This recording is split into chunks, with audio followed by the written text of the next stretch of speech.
नमस्कार, माझ्या चॅनलवर तुमचे सगळ्यांचे खूप खूप मनापासून स्वागत। तर मी आज तुम्हाला दाखवणार आहे आपण जे वेलकमचं बलून आणतो त्यामध्ये हवा कशी भरायची। तर भरपूर जणांना प्रश्न पडतात की हे बलून तर आणले पण यामध्ये हवा कुठून भरायची, कशाने भरायची। तर एकदम इझी आहे। तर हा व्हिडिओ तुम्ही शेवटपर्यंत बघा, खूप इंटरेस्टिंग आहे आणि माहितीपूर्वक पण आहे। तर तुम्ही बघू शकता हे बलून आहे बिना हवेचे। तर मी इथे आता तुम्हाला दाखवतेच आहे।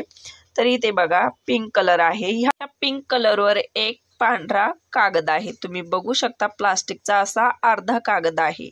तर ह्या कागदामध्ये आपल्याला स्ट्रॉ टाकायचे आहे। तर या सोबतच आपल्याला स्ट्रॉ भेटते अशी छोटी। तर तुम्ही ही स्ट्रॉ टाकताना एकदम काळजीपूर्वक लक्ष देऊन स्ट्रॉ यामध्ये टाकायचे आहे।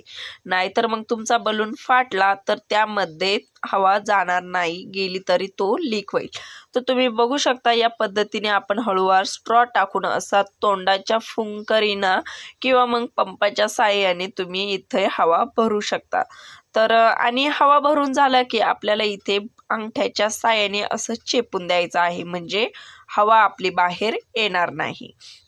तर तुम्ही बघू शकता या पद्धतीने असं आपण बोटाच्या साहाय्याने चेपून घेतलं आहे आणि हे सगळे बलून फुगून तयार झालेले आहे। आणि ह्या बलून मधली हवा जर तुम्हाला काढायची असेल तर त्याच छिद्रामध्ये आपल्याला स्ट्रॉ टाकून द्यायचे आहे, हवा ऑटोमॅटिक बाहेर येते। तर हा व्हिडिओ खरंच इंटरेस्टिंग झालेला आहे ना, तर कमेंटमध्ये नक्की सांगा। आणि माझ्या चॅनलवर जर नवीन असाल तर नक्की सबस्क्राईब करा। आणि हा व्हिडिओ शेवटपर्यंत बघितल्याबद्दल थँक्यू।